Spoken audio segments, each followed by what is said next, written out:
शुरू कर रहा हूँ मैं बच्चों। लास्ट की बात कर दे रहा हूँ। ये अल्कोहल के वो रिएक्शंस हैं बच्चों जिनमें अल्कोहल का कौन सा बॉन्ड टूटता है बेटा? कौन सा बॉन्ड टूटता है? O bond H. मतलब अल्कोहल का, अब वो अल्कोहल एलिफेटिक हो या एरोमेटिक हो, हम जान चुके हैं सर। ओ बॉन्ड एच टूटने वाले रिएक्शंस में इन जनरल हमने साथ में पढ़े हैं, अल्कोहल के भी और फिनॉल के भी, और लिखा भी है कि ओ बॉन्ड एच टूटने में लगभग बहुत ज़्यादा फ़र्क नहीं पड़ता है। हमने देखा भी है फ़र्क केवल कहाँ पड़ता है बच्चों? न्यूट्रलाइजेशन के दौरान। बेस के साथ फिनॉल न्यूट्रलाइज कर लेता है, अल्कोहल न्यूट्रलाइज नहीं कर पाता है। बाकी क्योंकि अल्कोहल पानी से हार जाता है, लेकिन बाकी के ओ बॉन्ड एच टूटने के रिएक्शंस अल्कोहल और फिनॉल के सेम है। एस्टरिफिकेशन में भी बेटा अल्कोहल का चाहे एलिफेटिक हो चाहे एरोमेटिक हो, ओ बॉन्ड एच टूटता है और कार्बोक्सिलिक एसिड और उसके डेरिवेटिव्स का OH या OH के द्वारा सब्सटीट्यूटेड हिस्सा भी, ये मैं थोड़ा सा आपको समझाना चाहूँगा। अगर आप पहले वाले में देखो तो मैंने लिखा है कार्बोक्सिलिक एसिड। अल्कोहल का अगर H जाता है बेटा तो कार्बोक्सिलिक एसिड का क्या जाएगा कि पानी बन जाए? OH। हेलो, मानते हो सब लोग? Yes sir.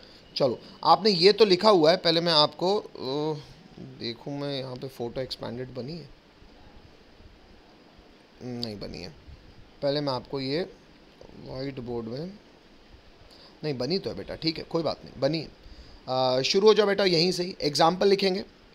अगर आपको ऊपर की बात समझ में आई है तो ये आप एग्जाम्पल्स का जवाब दे पाएंगे। एग्जाम्पल रोमन नंबर 1 है, मैंने यहाँ पे फिनॉल C6H5OH का इस रिएक्शन करा रहा हूँ 2 methyl propanoic acid. 2 methyl propanoic acid के साथ एसिडिक मीडियम में मैं रिएक्शन करा रहा हूँ, बन रहा है A और वाटर। अगर आपको ऊपर का एस्टरिफिकेशन समझ में आया तो बताओ क्या हो रहा है? A क्या होगा? तो आइए प्रोडक्ट बनाना भी लगे हाथ सिखा दूँ। सर हमें पता है अल्कोहल का जाता है O बॉन्ड H और कार्बोक्सिलिक एसिड का जाता है OH। तो वही वाली बात है बेटा, ये मैंने पहले 3 कार्बन की चेन बनाई क्योंकि प्रॉप है, ये ओइक एसिड किया और 2 पे मिथाइल लगा दिया। ये C डबल बॉन्ड हो और ये OH, देखो मैंने OH में डब्बा बनाया तो इसका OH और इसका H मिलके पानी बना दिया। तो A क्या बना आइए देखें। सर बाकी की चेन तो सेम रहेगी, मतलब ये CH3, ये CH2, ये CH3 सेम है देखो। फिर ये C डबल बॉन्ड हो, ये C डबल बॉन्ड हो और ये चला गया तो अब जुड़ क्या जाएगा बच्चों? ये ऑक्सीजन, ये ऑक्सीजन जुड़ेगा। वो किससे जुड़ा हुआ है? फिनाइल से। मैंने PH लिख दिया। इसका IUPAC भी बता रहा हूँ आपको। अगर आप गौर करो बच्चों तो ये एस्टर का फंक्शनल ग्रुप होता है। एस्टर का फंक्शनल ग्रुप क्या होता है? C डबल बॉन्ड हो और यहाँ पे O।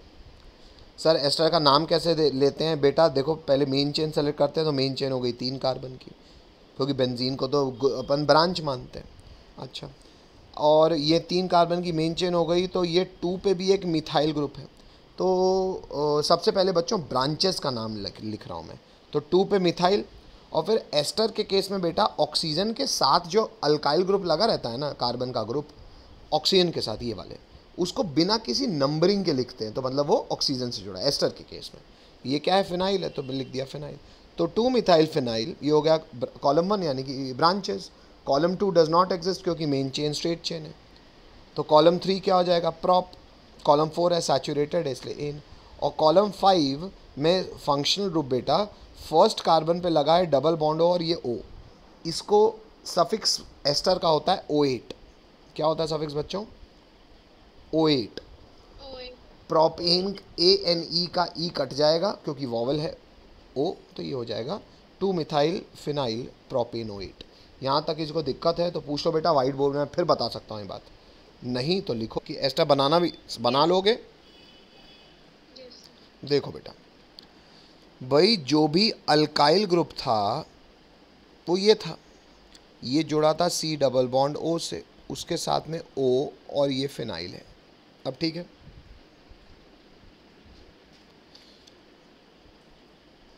ये ठीक है यहाँ तक कि यहाँ दिक्कत है?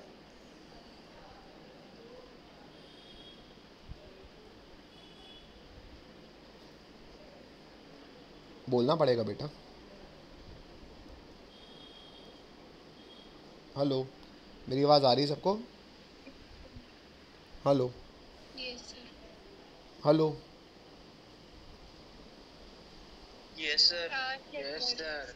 चलो तो आवाज़ आ रही है ना? हाँ तो भैया जिसने डाउट पूछा बेटा, अनमोल ने पूछा है ना, दीदी यहाँ तक फोटो ठीक है? सर मैंने 3 बार यस सर। बेटा चौथी बारी बोलो, आवाज़ आनी चाहिए मुझे। तो यहाँ तक फोटो बना लिया अपन ने, ठीक है। अब बेटा अगर कोई ब्रांच नहीं होती, नॉर्मल एस्टर होता, तो भी ये जो आर डैश है ना, इसको ब्रांच की तरह काउंट किया जाता है, क्योंकि मेन चेन यही होती है। और ब्रांच का नाम हमेशा हम लिखते हैं सबसे पहले। जनरली हम ब्रांच का नाम लिखते हैं लोकेशन बता के। अगर हमारे पास ऑक्सीजन के साथ आर डैश जुड़ा है तो लोकेशन बताने की ज़रूरत नहीं होती एस्टर के केस में, तो सिर्फ उसको जो भी उसका नाम होता है वो अल्क लगा के आइल लगा देते हैं। फिर ये अल्क डिसाइड करता है आर डैश, फिर रूट वर्ड लिखते हैं अल्क, रूट वर्ड डिसाइड होता है आर और सी से। सैचुरेटेड है वो, इसलिए लगा देते हैं एन, और क्योंकि यही कार्बन फंक्शनल ग्रुप है तो ये पहला कार्बन ही होगा, इसलिए जनरली 1 ही रहता है, तो नंबर आदमी नहीं लिखता, लिखना हो 1 तो लिख भी सकते हो। और डबल बॉन्ड ओ, और इस ओ का सफिक्स होता है बच्चों O8। वॉवल के पहले का वॉवल कट जाता है, इसलिए कई लोग इसको कई बार सीधा 1 ना लगा के NO8 भी लिख देते हैं, जैसे शायद अपन ने सवाल में किया हुआ है। केवल इस यहाँ तक कोई दिक्कत? इस सवाल में जो आपने प्रोडक्ट बनाया, उस सवाल में मैंने जान के एक एक्स्ट्रा चीज़ कर दी है, मैंने मेन चेन में भी एक ब्रांच लगा दी है। तो क्योंकि मेन चेन में भी एक ब्रांच है तो इसका भी नाम लेना पड़ेगा। तो ये है 2 पे है और ये है मिथाइल, और फिर यही वाली एस्टर वाली ब्रांच आ जाएगी, तो फिनाइल बिना किसी नंबरिंग के। और पीएच एक ब्रांच की तरह ट्रीट होता है जिसका नाम होता है, प्रीफिक्स होता है फिनाइल। बस बाकी सब सेम है। बताऊं बाकी सब भी कि समझ में आता है? Yes sir. चलो, कोई और रोक रहा है? Yes sir. तो किसी भी एसिड का अनहाइड्राइड कैसे बनाते हैं? जैसे एसिटिक अनहाइड्राइड अगर मुझे बनाना है तो किसी भी एसिड को 2 बार लिखो और वो 2 मॉलिक्यूल से एक का OH और दूसरे का H का इस्तेमाल करके पानी निकाल लो और उनको जोड़ दो। तो ये जोड़ोगे तो ये बन जाएगा, और ये ऐसा अनहाइड्राइड एसिटिक अनहाइड्राइड कहलाएगा, क्योंकि एसिटिक एसिड का अनहाइड्राइड है। अब मैंने आपको ये बताया है कि एस्टरिफिकेशन में अल्कोहल का जाता है O बॉन्ड H, और कार्बोक्सिलिक एसिड या उसके डेरिवेटिव्स, बेटा ये कार्बोक्सिलिक एसिड का डेरिवेटिव है। अगर आप देखो तो CH3COO, OH की जगह यहाँ पे है क्या? CH3COO दिख रहा है सबको, इसलिए मैंने डब्बे बंद किया हुआ है उसको। तो जैसे कार्बोक्सिलिक एसिड का OH जा रहा था, वैसे उसके डेरिवेटिव में OH के द्वारा सब्सटीट्यूटेड हिस्सा और एल्कोहल का H मिलकर बाय प्रोडक्ट क्या बना देगा? CH3COOH, वो अलग से लिखा हुआ है। और मेजर प्रोडक्ट क्या होगा सर? जो इसको और उसको जोड़ दो, तो CH3COO CH3COO, ये क्या होगा? OC2H5, तो हो जाएगा OC2H5। सर एस्टर तो ये भी है, लेकिन ये सिंपल सा एस्टर है सर। इसमें C2H5 यानी कि इथाइल है ब्रांच ऑक्सीजन के साथ, बिना नंबर के लिख देंगे इथाइल, फिर 2 कार्बन की मेन चेन है इसलिए एथ NO8 बोलना पड़ेगा बच्चों। अगला सवाल लिखेंगे रोमन नंबर 3। रोमन नंबर 3 में लिखेंगे मिथेनॉल का रिएक्शन करा रहा हूँ मैं 2 मिथाइल प्रोपीनो। यार ये बच्चा बहुत ही बेवकूफ़ी किया हुआ है यार, फिर से मैं लिख रहा हूँ बेटा।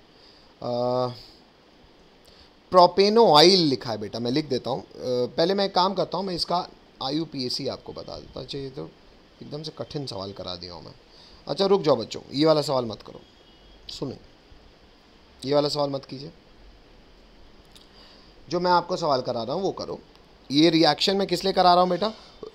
तीसरा एस्टरिफिकेशन समझाने के लिए। एसिड का एक और डेरिवेटिव होता है और उस डेरिवेटिव का नाम होता है बच्चों एसिड क्लोराइड। क्या होता है? Acid chloride. एक सबसे बेसिक सा एसिड क्लोराइड आपको दिखाता हूँ। एक कार्बन, दूसरा carbon, C double bond O। अब यहाँ पे OH हटा के मान लो मैंने Cl लगा दिया। सबसे बेसिक काम करते हैं, वो पता नहीं वो कठिन एग्जाम्पल लिखा हुआ था।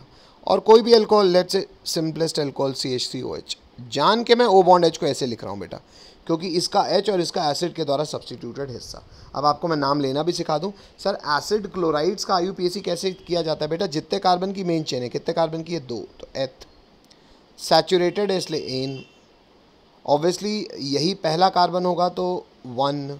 और बच्चों अब मुझे सफिक्स बोलना है डबल बॉन्ड O और इस Cl का। एसिड क्लोराइड का सफिक्स होता है ऑयल, CHLORIDE क्लोराइड। बात समझ में आती है? वॉवल पहले वॉवल कट जाएगा। Hello yes sir.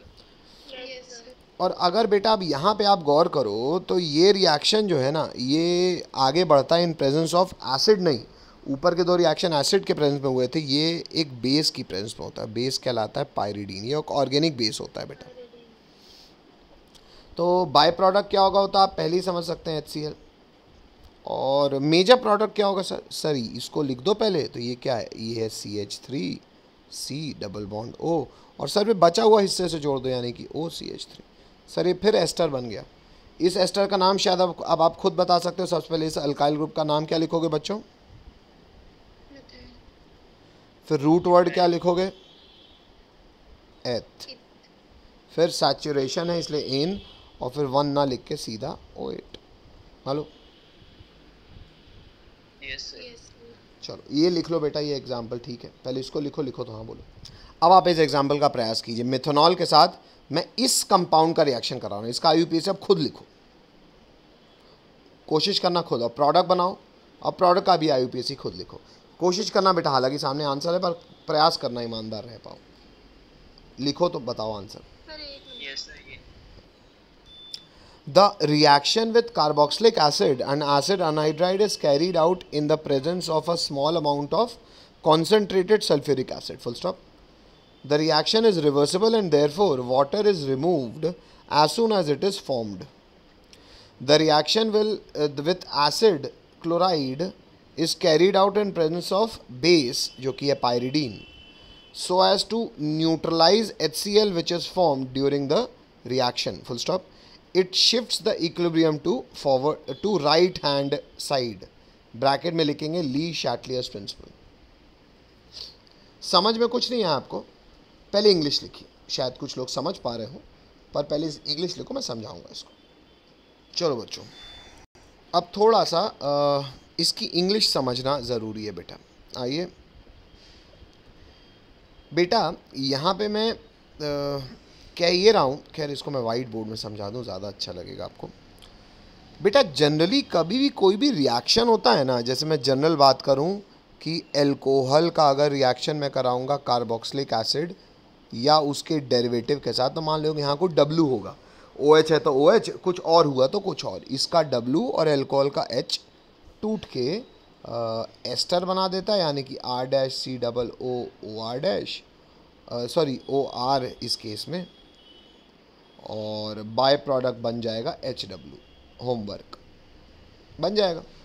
अब ये है कि ये रिएक्शन ना बहुत ज़्यादा फॉरवर्ड नहीं जाता।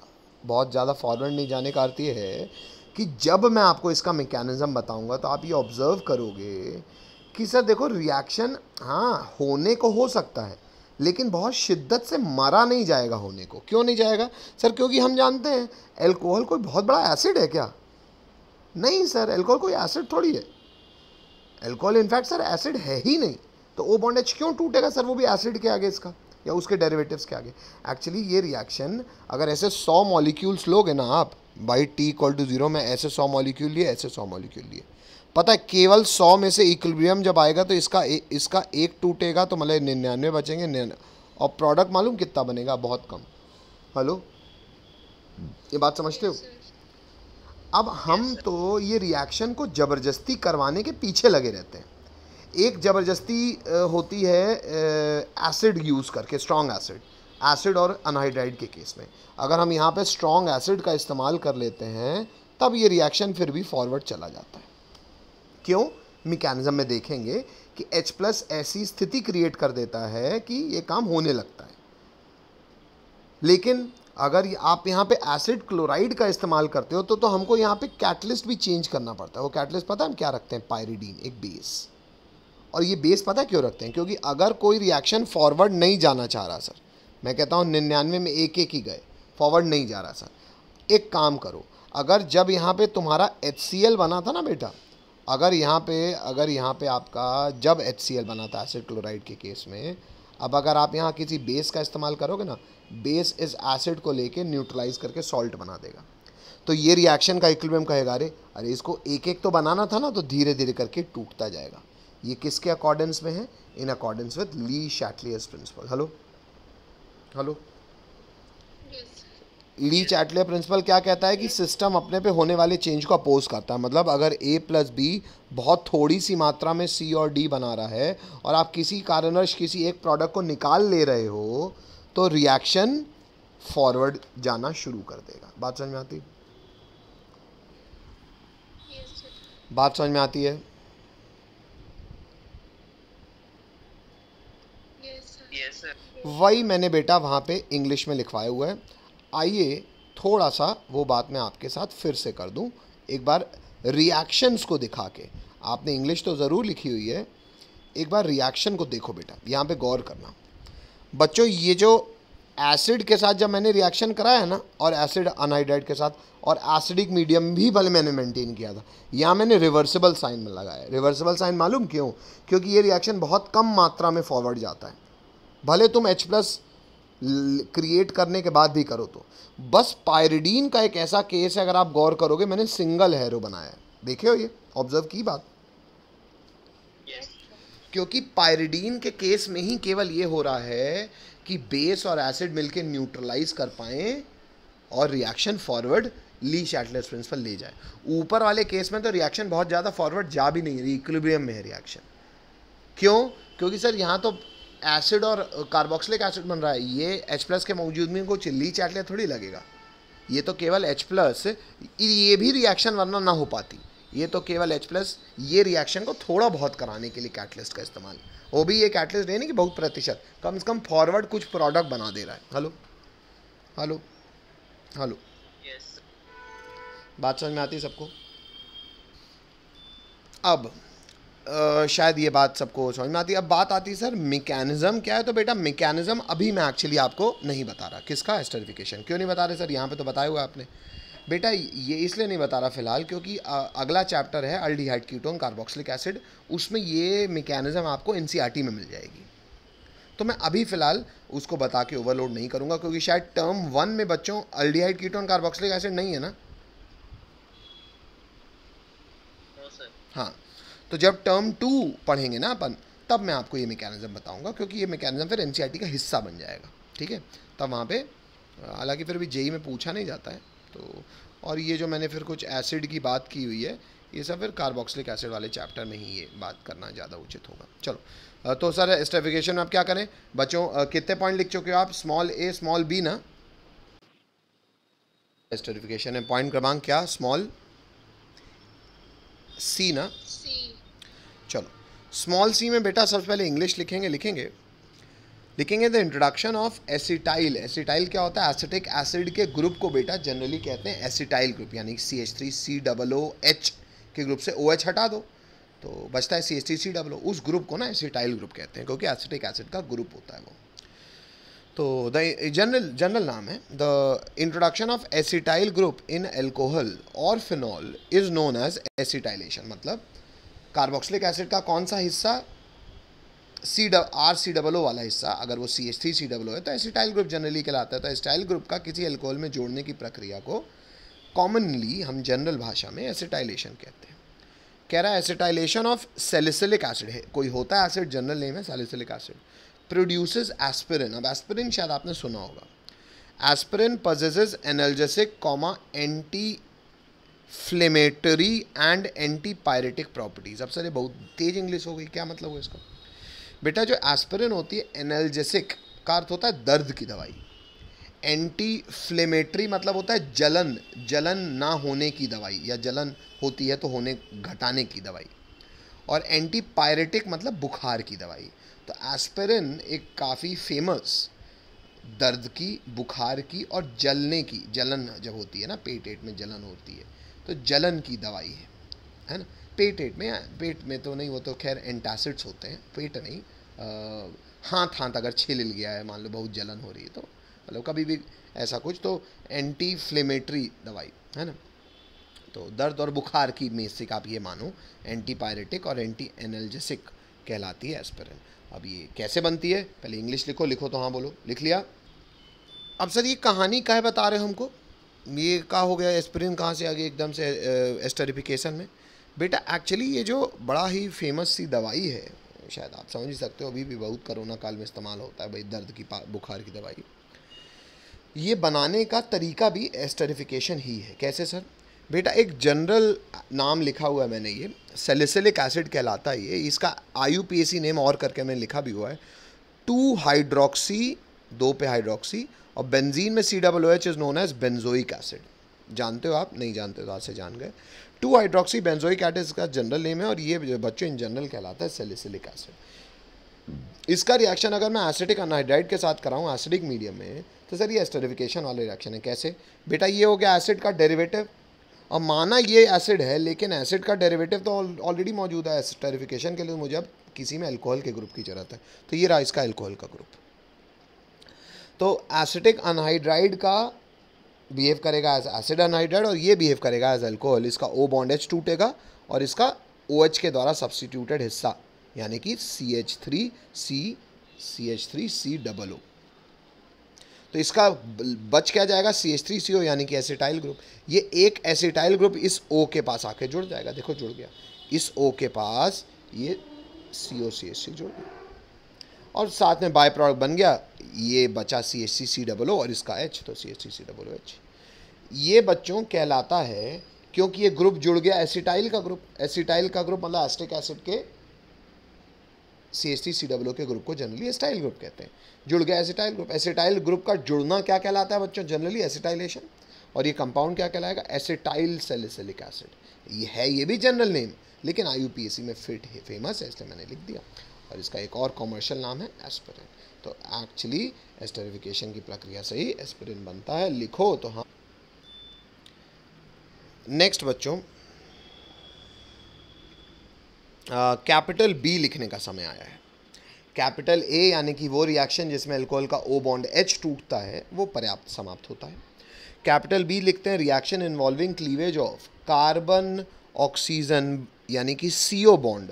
अब O बॉन्ड H नहीं, अब अल्कोहल के वो रिएक्शंस की बात करूंगा जिसमें C बॉन्ड O टूटेगा इन अल्कोहल।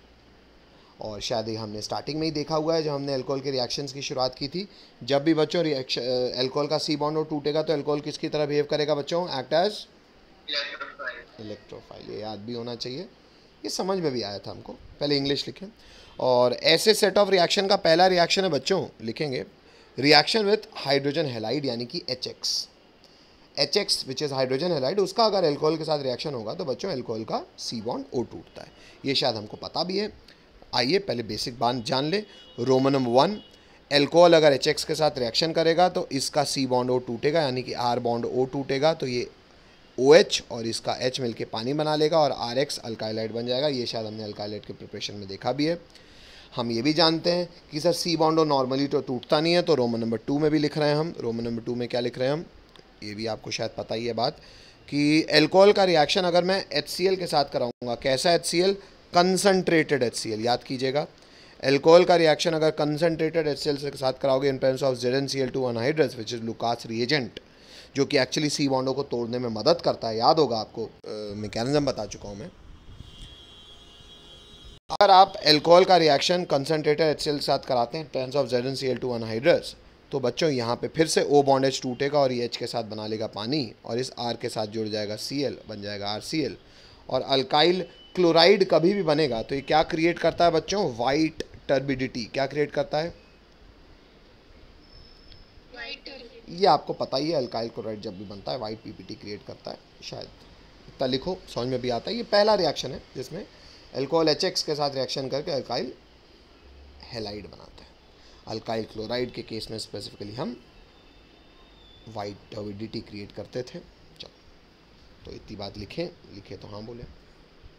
इतनी बात अपन ने शायद पिछले चैप्टर में भी देखी, आपने लिख भी ली कि जो अल्कोहल का रिएक्शन HX के साथ होता है वो SN1 मैकेनिज्म से होता है, जिसमें Lucas agent as a catalyst इस्तेमाल किया जाता है ताकि C बॉन्ड O टूट पाए। वो रिएक्शन जिसमें अल्कोहल का C बॉन्ड O टूटता है बच्चों, उसमें लिखेंगे रिएक्शन क्रमांक 2 which is reaction with phosphorus halide. ये भी आप पढ़ चुके हो अल्काइलाइड वाले चैप्टर में। अल्कोहल का C बॉन्ड O यानी कि R बॉन्ड O टूटेगा तो ये OH देगा।